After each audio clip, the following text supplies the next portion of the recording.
Okay, so we got the brand new banners for Itto and Goru. I'm not gonna lie, they look kind of good, but also kind of... And our predictions are pretty spot on so far, so we're doing pretty good in the prediction video, so jump into it.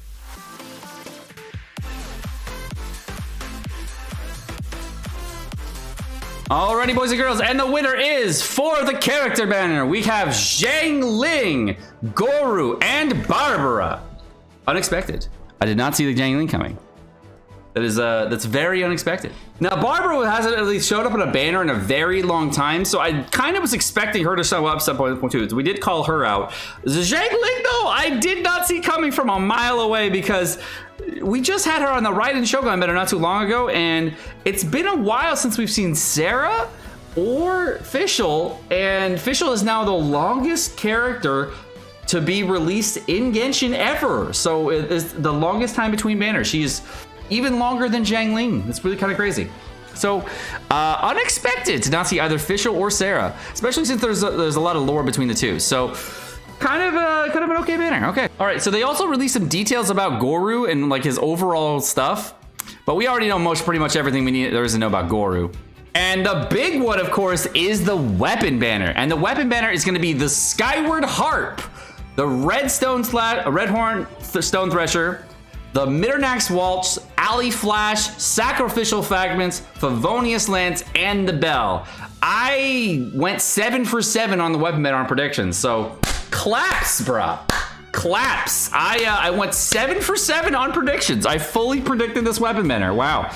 I did not expect to see a Mitternax Waltz without Fischl, but we did call out the entire weapon banner. So very good. No leaks whatsoever. Pretty good. Pretty good. Getting really good at predictions here. So as far as the 4-star weapons on this banner go, Alley Flash is really good on Bennett. It's probably his best in slot weapon. It's also good on Jean. Mitternax Waltz is trash. Don't even bother with this weapon. Sacrificial Fragments is the best in slot for Sucrose for 90% of players, unless you're going for a crazy Thrilling Tales of the Dragon Seeker build.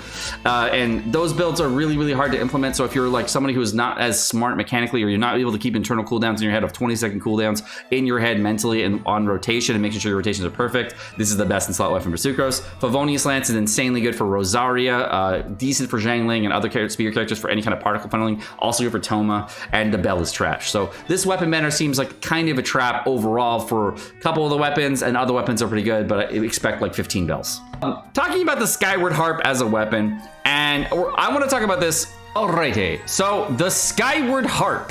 So this weapon is a very awkward weapon. I've had this weapon at Refined 5 for a while, and the weapon is super weird because it's a really high base attack weapon with 674 base with 22% crit, and it hasn't been on a weapon banner in quite some time. The base stat on this thing is also crit damage. So on paper, this weapon is really strong. Crit chance and crit damage on a weapon. How could you not like it, Seka? Well, the thing is, this weapon is a very generalized weapon, and it's really good when you're in the early to mid game to help you with some stat bumping. So if your stats are a little bit lower and you need a little bit of help with stats, this weapon is really good for helping you get your crit chance and crit damage ratios to where they need to be. Let's say if you got a lot of attack percentage rolls or a lot of elemental mastery in your artifacts, you don't have enough of those, this is a great weapon for that. But once you start getting more crit chance and crit damage, the problem with this weapon is that is actually the passive of the weapon. The passive of the weapon only provides a really small amount of crit damage at 20% crit damage.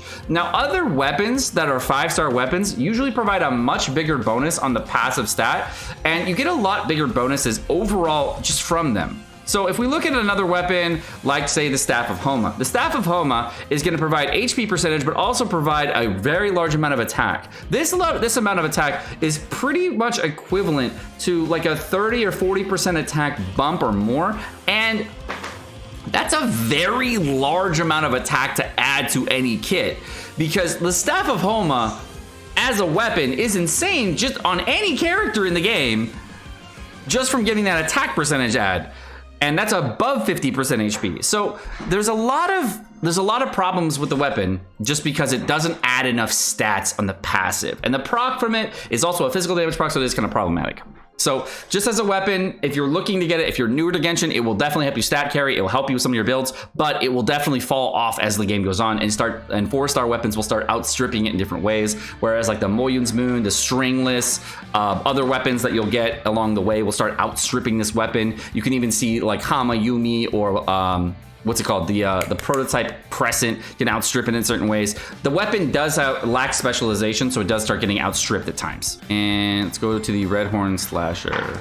And as regarding the Redhorn Slasher, so the Redhorn Slasher is going to be a high crit damage weapon. Overall, just as a stat stick for crit damage, for 88% crit damage, it's going to be the best overall weapon for stat stick carrying the rest of your team. 88 C damage is a lot for this weapon, so it's going to be one of the best weapons in the game for any Claymore user.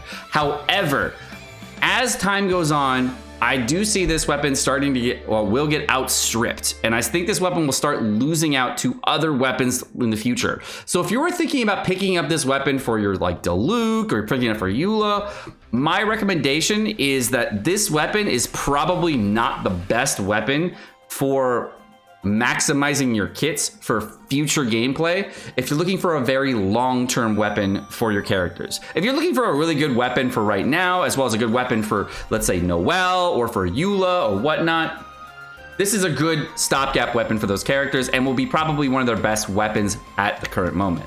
But my thought process is, of course, if you have a Wolf Gravestone or if you have a Song of Broken Pines, this is not going to change the game for the overall damage for the characters. It's going to be an okay damage modifier. It will be very strong. It just won't be so strong it's going to blow your freaking mind. Okay? This weapon, however, though, the Redhorn Thrasher will be extremely good on 4-star characters because a lot of the 5-star characters like Eula are actually characters that scale very, very heavily on crit chance and crit damage already. And the other characters like Beidou, let's see, can I filter by Claymore? Okay, Beidou does not, Beidou scales on electro damage on her ascension stat. Then there's Chungyang, I don't know what he scales on. I think it might be cryo damage or attack percentage, but he scales on something else. And then the other character is going to be Jin Yang. She also scales on attack percentage or defense percentage or something like that, but she does not scale at all on crit chance or crit damage. None of the 4-stars do. So all the characters that do not scale on crit damage will actually scale a little bit harder with this weapon, so you'll see a little bit more of a bump from them. It will definitely be Noelle's best in slot too. And as far as for Itto, it's definitely going to be a best in slot weapon for Itto. I don't see this weapon even coming, Defender's Well even coming close. The what's it called? What's the sword called? The craftable sword? I forget. The White Blind. I don't see the White Blind even coming close to this weapon. It's gonna dumpster the White Blind. All right. As far as the character banner goes on if you should summon or not for these characters, my thought process is if you're going for the defense meta, Goru is great, but if you're free to play, if you don't have if you're under C4 Zhang it probably would be a good choice to summon. If you're at C4 or above C4 Zhang and you're not going for the defense meta, tossing a few wishes this way is pretty sus. I would probably hold off. Zhangling is in the shop next month, so if you are one of those players that pick up Constellations out of the shop next month, that would be a great time to pick that up, so you don't have to waste your primos on this particular banner. It would be fine. From what I can tell, Goru is a mad lad at C0. He's going to be completely fine. We saw him in the trial, and he was already doing really, really well for Albedo. It's going to be great for Itto. I haven't really talked about too much about Itto. He looks like just straight up Noelle with Razor combination with a Ganyutan out in the middle. So I think he's going to be fun and really good for a Geo meta, and we've kind of been lacking a main DPS. But I'm going to be honest, you may not need another character for DPS. But I talked about this on the stream the other day. You probably want at least one of every type of DPS as a primary damage dealer. You want like an Animo DPS, a Pyro DPS, a Cryo DPS, Hydro, Electro, and of course Geo DPS eventually. So if you're not going to be going for Albedo and you wanted to pick one up that's like a normal attacking character, you think you're going to get lucky on this banner, seems like a good way to go. But I don't really think this is like a core character that you're going to need. It's not going to break the game, nothing like that. It's just another main to try out, something really fun. I'm going to try it out on release on my Asia Story account, so once this goes live on Asia, I will try it out so we'll be able to see it. Hello kitty, how are you doing? You happy? All right, well, my cat's on me right now, so there you go. But that's gonna do it for this video. My name's Sekapoko. Thanks so much for watching. Everybody enjoy this video. Guys, enjoy the video, of course. Like, subscribe, all the fun stuff. Let me know what you guys want to do in the comment section below. And of course, if you have cats and you want to pay attention to them and all that stuff, let them know you give them some love and get some sleep. Bye, guys.